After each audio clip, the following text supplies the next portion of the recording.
ധർമ്മടത്ത് മുഖ്യമന്ത്രി പിണറായി വിജയൻ സംസാരിക്കുകയാണ് തത്സമയം. ഒട്ടേറെ ആളുകളെ ഞാനിപ്പോൾ മനസ്സിൽ കാണുന്നുണ്ട്. അതിലേക്കൊന്നും പരസ്യമായിട്ട് ഞാൻ പോകുന്നില്ല എന്ന് മാത്രം. ഇത് വ്യക്തിപരമായി ഉള്ള ഒരു സ്നേഹം, വാത്സല്യം ഒക്കെയായി എടുക്കുമ്പോൾ തന്നെ അതിനപ്പുറവും ഒരു മാനമുണ്ട് എന്താണ് വസ്തുത. ഇവിടെ പ്രകടിപ്പിച്ച വികാരം നമ്മുടെ സംസ്ഥാനത്താകെ നിലനിൽക്കുന്നുവെന്നതാണ് വസ്തുത. വളരെ മോശമായതെന്തെല്ലാം ചാർത്തിത്തരാമോ അതെല്ലാം നേരത്തെ ചാർത്തി കിട്ടിയ ഒരാളാണ് ഞാനെന്ന് കേരളീയ സമൂഹത്തിനറിയാം. പക്ഷേ കല്ലും നെല്ലും പതിരുമൊക്കെ തിരിച്ചറിയാനുള്ള ജനങ്ങളുടെ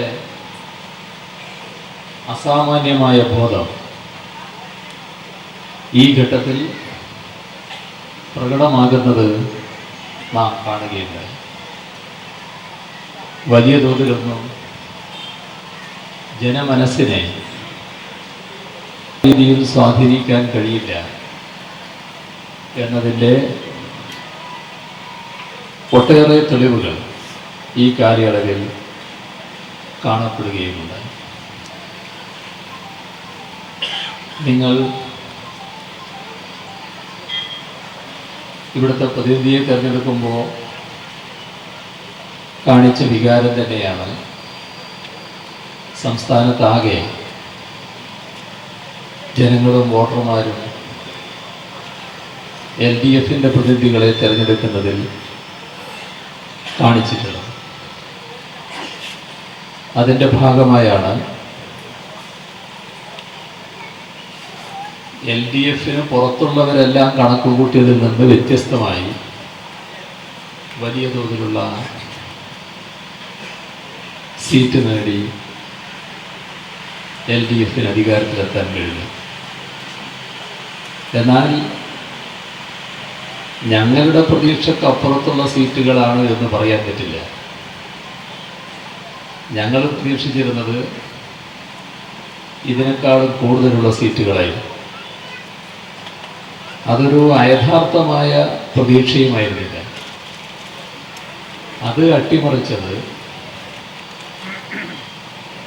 BJPക്കൊരു സീറ്റ് ഇവിടെ വിജയിക്കുന്നതിന് വേണ്ട ഒത്താശകൾ കോൺഗ്രസും UDFും ചെയ്തപ്പോൾ അതിന് പ്രത്യുപകാരമെന്ന നിലക്ക് ചില സീറ്റുകളിൽ UDF സ്ഥാനാർത്ഥികൾക്ക് ജയിച്ചു വരാനുള്ള സഹായവും പിന്തുണയും RSSും BJPയും നൽകുകയുണ്ടായി.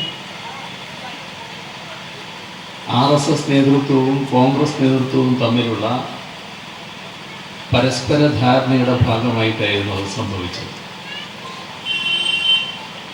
നേമത്ത് ശ്രീ O രാജഗോപാൽ ജയിച്ചത് BJPയുടെ ശക്തി കൊണ്ടല്ല, കോൺഗ്രസിൻ്റെ UDFിൻ്റെ ശക്തി കൂടി BJPയോടൊപ്പം ചേർന്നപ്പോഴാണ് BJPക്ക് അവിടെ ജയിക്കാൻ കഴിഞ്ഞത്. അവിടെ ഒട്ടേറെ ബൂത്തുകളിൽ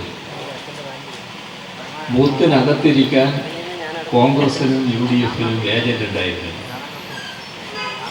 കോൺഗ്രസ്സാണ് അവിടുത്തെ പ്രധാന ശക്തി. നല്ല സ്വാധീന ശക്തിയുള്ളൊരു പാർട്ടിയുമാണ് കോൺഗ്രസ് അവിടെ. പക്ഷേ കോൺഗ്രസ് ആകെ തങ്ങൾക്ക് മറ്റ് സീറ്റുകളിൽ ജയിച്ചു വരാനുള്ള പരസ്പര ധാരണയുടെ ഭാഗമായി BJPയെ സഹായിക്കുകയും അങ്ങനെ വന്നപ്പോൾ കുറേ സീറ്റുകളിൽ BJP തിരിച്ചും സഹായിച്ചു. ഇവിടെ LDF ഗവൺമെൻറ്റിൽ ജനങ്ങൾ വലിയ പ്രതീക്ഷയാണ് വെച്ചിരിക്കുന്നത്. പ്രതീക്ഷക്കനുസരിച്ച് ഉയരാൻ LDF മന്ത്രിസഭ ശ്രമിക്കുകയാണ്. ജനങ്ങളുടെ പ്രതീക്ഷ നിറവേറ്റാൻ പ്രതിജ്ഞാബദ്ധമായ ഒരു സർക്കാരാണ് ഇന്ന് അധികാരത്തിലുള്ളത്. വൻ പ്രതീക്ഷയാണ് പൊതുവെയുള്ളത്. ഓരോ കാര്യത്തിലേക്കും കടന്നുകൊണ്ട് ഇപ്പോൾ വിശദമായിട്ട് ഞാൻ പോകുന്നില്ല. എങ്കിലും കഴിഞ്ഞ കാലത്ത് സംഭവിച്ച തെറ്റുകൾ തിരുത്തി നേരായ രീതിയിൽ നാട് മുന്നോട്ട് പോകണം എന്ന് ജനങ്ങൾ ആഗ്രഹിക്കുന്നു. അതിന് തന്നെയായിരിക്കും LDF ഗവൺമെൻറ് ശ്രമിക്കുക എന്നാണ് ഇപ്പോൾ പറയാനുള്ളത്. ജനങ്ങൾ പ്രതീക്ഷിച്ച, ജനങ്ങൾ അർപ്പിച്ച വിശ്വാസവും ജനങ്ങൾ ഉയർത്തുന്ന പ്രതീക്ഷയും അസ്ഥാനത്താക്കുന്ന ഒരു നടപടിയും LDF സർക്കാരിൻ്റെ ഭാഗത്ത് നിന്നുണ്ടാവില്ല. നാട്ടിൽ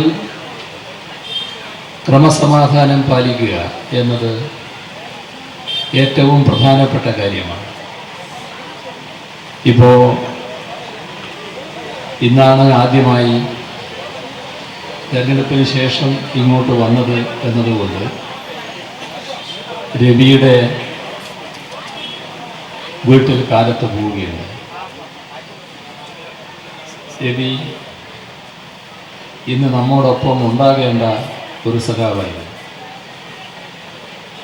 എന്തെങ്കിലും പ്രകോപനപരമായ രീതി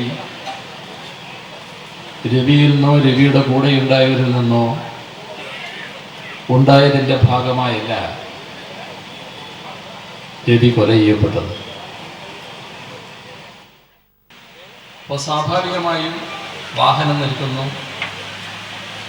ആളുകൾക്ക് ഇറങ്ങേണ്ടി വരുന്നു, അതിന് പരിക്ക് പറ്റുന്നു. റോഡ് സൈഡിൽ നിൽക്കുന്ന രവിയെ അവരുടെ തന്നെ കയ്യിലുള്ള വാഹനം നേരെ ഓടിച്ചു വന്നിടിക്കുകയായി. രവിയാണെങ്കിൽ നേരത്തെ എന്തെങ്കിലും RSS ലക്ഷ്യമിട്ടിയ ഒരാളാണ് എന്നൊന്നും പറയാനും കഴിയുന്നില്ല. ഒരു ആഹ്ലാദ പ്രകടനത്തിൽ പങ്കെടുത്തതിലുള്ള വിരോധം, അങ്ങനെ ഒരു LDF പ്രവർത്തകൻ, ഒരു CPIക്കാരൻ എന്ന ധാരണയിൽ നടത്തിയ കൊലയാണ്. ഇത് കാഞ്ഞങ്ങാട് എത്തിയപ്പോൾ കാഞ്ഞങ്ങാട് ജയിക്കുന്ന കാര്യത്തിൽ ആരാണ് എന്നതിൽ ആർക്കും സംശയമില്ലാത്തതാണ്. കാരണം LDFന് നല്ല സ്വാധീനമുള്ളൊരു മണ്ഡലമാണ്. ഇപ്പോഴത്തെ റവന്യൂ മന്ത്രിയായിരിക്കുന്ന ചന്ദ്രശേഖരനാണ് അവിടെ LDFന്റെ സ്ഥാനാർത്ഥി. ജില്ലയിലെ അറിയപ്പെടുന്ന രാഷ്ട്രീയ നേതാക്കൾ ഒരാളാണ് അദ്ദേഹം. കഴിഞ്ഞ 5 വർഷം അതേ മണ്ഡലത്തിൽ MLA ആയിരുന്നയാളുമാണ്. RSSകാർ നേരെ വന്ന് ചന്ദ്രശേഖരനെ വടികൊണ്ട് തല്ലുകയാണ്. കൈയുടെ എല്ലിന് ക്ഷതം പറ്റുകയാണ്. ഇത്രയും നാള് കൈ ഈ മട്ടിൽ വെച്ചുകൊണ്ടായിരുന്നു പോകുന്നത്. ഇപ്പോഴും ഈ ഭാഗത്ത് ബാൻഡേജ് ഇട്ടുകൊണ്ടാണ് സഞ്ചരിക്കുന്നത്. നിരവധി ആക്രമണങ്ങളാണ് ഇങ്ങനെയുണ്ടായത്. ഈ അക്രമികൾ നാടിൻ്റെ സ്വൈര്യവും സമാധാനവും തകർക്കാനാണ് ശ്രമിക്കുന്നത്. നാടിൻ്റെ സ്വൈര്യവും സമാധാനവും നിലനിർത്താനുള്ള മാൻഡേറ്റാണ് ഈ ഗവൺമെന്റിന് ജനങ്ങൾ നൽകിയിരിക്കുന്നത്. ജനങ്ങളുടെ ആ മാൻഡേറ്റ് നിർവഹിക്കാനുള്ള ഫലപ്രദമായ നടപടികൾ സർക്കാരിൽ നിന്നുണ്ടാകും എന്ന് മാത്രമാണ് ഈ ഘട്ടത്തിൽ പറയുന്നത്.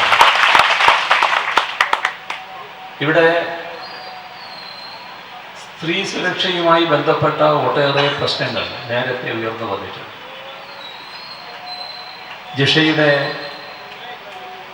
അനുഭവം എല്ലാവരുടെയും മനസ്സിലെ ഒരു നീറുന്ന വേദനയാണ്. സ്ത്രീ സുരക്ഷ ഉറപ്പുവരുത്താനുള്ള ഫലപ്രദമായ നടപടികൾ LDF സർക്കാർ സ്വീകരിക്കും. ജിഷയുടെ വധവുമായി ബന്ധപ്പെട്ട് ഒരു പ്രത്യേക അന്വേഷക സംഘം ഇപ്പോൾ അന്വേഷിച്ചുകൊണ്ടിരിക്കുകയാണ്. നാട്ടിലെ ജനങ്ങൾക്ക് ആശ്വാസമേകുന്നതിനായിരിക്കും LDF സർക്കാർ മുൻഗണന നൽകുന്നത്. എല്ലാ ജനദ്രോഹ നടപടികളും അവസാനിപ്പിക്കും. നല്ല രീതിയിൽ ജനങ്ങൾക്ക് ആശ്വാസം നൽകുന്ന നടപടികളുമായി സർക്കാർ മുന്നോട്ട് പോകും. കേരളത്തിൻ്റെ പൊതുവികസനത്തിൽ ഊന്നുമ്പോൾ തന്നെ